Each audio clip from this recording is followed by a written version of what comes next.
D boss Darshan ಅತ್ಯಾಚಾರಿಗಳ ವಿರುದ್ಧ ಹೇಳಿದಂತಹ ಹೇಳಿಕೆ ಆಯಿತು ಫುಲ್ ವೈರಲ್. ಹೆಣ್ಮಕ್ಕಳ ಮೇಲಾಗುವ ಅತ್ಯಾಚಾರ ಅನಾಚಾರಗಳ ಬಗ್ಗೆ ಕಿಡಿಕಾರಿದ D boss Darshan.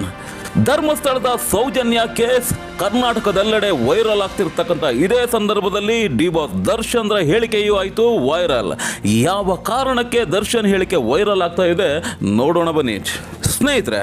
Dharmasthala horror ಎಂಬ ಯೂಟ್ಯೂಬ್ ವಿಡಿಯೋ ಒಂದು ಧರ್ಮಸ್ಥಳದ ದೊಡ್ಡ ಮನುಷ್ಯರು ಸೌಜನ್ಯ ಎಂಬ ಹೆಣ್ಮಗುವಿನ ಮೇಲೆ ಮಾಡಿದಂತಹ ಅತ್ಯಾಚಾರ ಅನಾಚಾರಗಳ ಇಂಚಿಂಚು ಮಾಹಿತಿಯನ್ನು ನೀಡಿದೆ. ಈ ಯೂಟ್ಯೂಬ್ ವಿಡಿಯೋ ಒಂದು ಕರ್ನಾಟಕದಾದ್ಯಂತ ಫುಲ್ ವೈರಲ್ ಆಗ್ತಾ ಇದೆ. ಸಮೀರ್ MD ಎಂಬ ಯೂಟ್ಯೂಬರ್ ಈ ವಿಡಿಯೋನ ಶೇರ್ ಮಾಡಿಕೊಂಡಿದ್ದಾನೆ.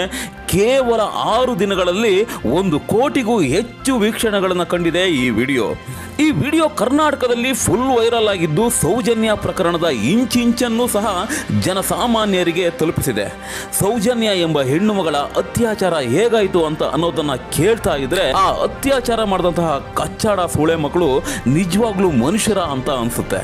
ಆದರೆ ಇಂತಹ ಒಂದು ಬರ್ಬರ ಕೃತ್ಯವನ್ನ ಧರ್ಮಸ್ಥಳದ ಆ ದೊಡ್ಡ ಮನುಷ್ಯನ ಧನಬಲದ ಪ್ರಭಾವದಿಂದಾಗಿ ಈ ಸೌಜನ್ಯ ಪ್ರಕರಣವನ್ನ ಪೊಲೀಸರು ಮುಚ್ಚಿ ಹಾಕೋದಕ್ಕೆ ಪ್ರಯತ್ನ ಪಟ್ಟಿದ್ದಾರೆ.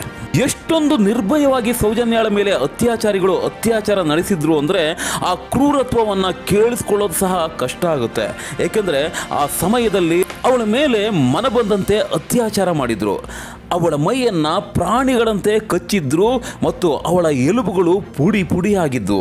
ಅತ್ಯಾಚಾರ ಮಾಡಿದ್ದು ಯಾರು ಅನ್ನೋದು ಗೊತ್ತಾಗಬಾರ್ದು, ಸಾಕ್ಷಿ ಉಳ್ಕೋಬಾರ್ದು ಅನ್ನೋ ಕಾರಣಕ್ಕೆ ಸೌಜನ್ಯಳ ಜನನಾಂಗದ ಒಳಗೆ 6 ಇಂಚಿನಷ್ಟು ಮಣ್ಣನ್ನು ತುಂಬಿದ್ರಂತೆ ಆ ವಿಕೃತ ಸೋಳೆ ಮಕ್ಕಳು.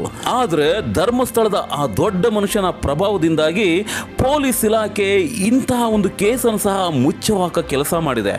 ಹಾಗೇನೆ ಹೇಳ್ತಿರ್ತಕ್ಕಂಥ ಕರ್ನಾಟಕದ ಮಿಂಡ್ರಿ ಮಾಧ್ಯಮಗಳು ಸೌಜನ್ಯ ಕೇಸ್ ಬಗ್ಗೆ ಪ್ರಾಮಾಣಿಕ ಸುದ್ದಿಯನ್ನ ಕನ್ನಡದ ರಾಜ್ಯದ ಜನರ ಮುಂದಿಡಲೇ ಇಲ್ಲ. ಸೋಷಿಯಲ್ ಮೀಡಿಯಾಗಳಂತೂ ಈ ಸೌಜನ್ಯ ವಿಚಾರದಿಂದಲೇ ತುಂಬಿ ತುಳುಕ್ತಾ ಇದೆ. ಎಲ್ಲೋ ಕೆಲವು ಬೇವರ್ಸಿ ನನ್ನ ಮಕ್ಕಳನ್ನ ಬಿಟ್ಟರೆ ಆಲ್ಮೋಸ್ಟ್ ಆಲ್ ಕನ್ನಡಿಗರು ಸೌಜನ್ಯ ಅತ್ಯಾಚಾರಿಗಳಿಗೆ ಶಿಕ್ಷೆ ಆಗಲೇಬೇಕು ಅಂತ ಆಗ್ರಹಿಸ್ತಾ ಇದ್ದಾರೆ. ಇನ್ನು ಈ ಹೆಣ್ಣು ಮಕ್ಕಳ ಮೇಲಾಗ್ತಕ್ಕಂಥ ಅತ್ಯಾಚಾರ ಪ್ರಕರಣಗಳಿಗೆ ಸಂಬಂಧಿಸಿದಂತೆ ಡಿ ಬಾಸ್ ದರ್ಶನ್ ಈ ಹಿಂದೆಯೇ ಹೇಳಿದಂಥ ಒಂದು ವಿಡಿಯೋ ತುಣುಕೊಂಡು ವೈರಲ್ ಆಗ್ತಾ ಇದೆ. ಸಂದರ್ಶನ ಒಂದರಲ್ಲಿ ಈ ವಿಚಾರವಾಗಿ ಡಿ ಬಾಸ್ ದರ್ಶನ್ ಮಾತನಾಡಿದ್ದಾರೆ. 2 ದಿನ ಅತ್ಯಾಚಾರಕ್ಕೊಳಗಾದ ಒಂದು ಹೆಣ್ಣು ಮಗುವಿನ ಬಗ್ಗೆ ಮಾತನಾಡಿದಂತಹ ಡಿ ಬಾಸ್ ದರ್ಶನ್ ಯಾರ್ಯಾರೋ ಹೊರಗಿನವರು ಏನೇನೋ ಹೇಳೋದಲ್ಲ, ಆ 2 ದಿನ ನರಕ ಅನುಭವಿಸಿದ್ದ ಆ ಹೆಣ್ಣು ಮಗಳನ್ನ ಕೇಳಬೇಕಿತ್ತು, ಆ 2 ದಿನಗಳ ಘಟನೆ ಹೇಗಿತ್ತು ಅಂತ ಹೇಳ್ತಾರೆ. ಆ್ಯಕ್ಚುಲಿ ಆ ಹುಡುಗಿನ ಕೇಳಬೇಕಾಗಿತ್ತಮ್ಮ 2 ದಿನದ ಘಟನೆ ಹೆಂಗಿತ್ತು ಅಂತ ಅಂದ್ಬಿಟ್ಟು. ಕೋರ್ಟ್ನಲ್ಲಿ 10-20 ವರ್ಷ ಕೇಸ್ ನಡೆಸೋ ಬದಲು ಅಂತಹ ಅತ್ಯಾಚಾರಿಗಳನ್ನ ಕಾಮುಕರನ್ನ ಪಬ್ಲಿಕ್ನಲ್ಲಿ ಹೊಡೆದಾಕಿದ್ರೆ ಆ ದೃಶ್ಯವನ್ನ ನೋಡಿದಂತಹ ಬೇರೆಯವರು ಇಂಥ ತಪ್ಪು ಮಾಡೋಕೆ ಹೆದರ್ತಾರೆ ಅಂತ ಹೇಳಿದ್ದಾರೆ ಡಿ ಬಾಸ್ ದರ್ಶನ್. ಆ್ಯಕ್ಚುಲಿ ಅಲ್ಲಿ ಮಾಡೋ ಬದಲು ಪಬ್ಲಿಕಲ್ಲಿ ನಿಂತು ಹೊಡೆದಿಸ್ಬಿಟ್ರೆ ನೋಡಿದವನು ಆ್ಯಕ್ಚುಲಿ ಇನ್ನೊಂದ್ಸಲಿ ಮಾಡಕ್ಕೆ ಹೆದರ್ತಾನೆ. ಹಾಗೇನೆ ಇಂತಹ ಘಟನೆಗಳು ನಿಮ್ಮ ಮನೆಯ ಹೆಣ್ಣು ಮಕ್ಕಳಿಗೆ ಆಗಿದ್ರೆ ಹೇಗೆ ಪ್ರತಿಕ್ರಿಯೆ ನೀಡ್ತಾ ಇದ್ರಿ? ಅವ್ರ ಮನೆ ಹೆಣ್ಮಕ್ಳಿಗಾಗಿದ್ರೆ ಬಿಡ್ತಿದ್ರಮ್ಮ? ಅವ್ರ ಮನೆ ಹೆಣ್ಮಕ್ಳಿಗಾಗಿದ್ರೆ ಬಿಡ್ತಿದ್ರಮ್ಮ?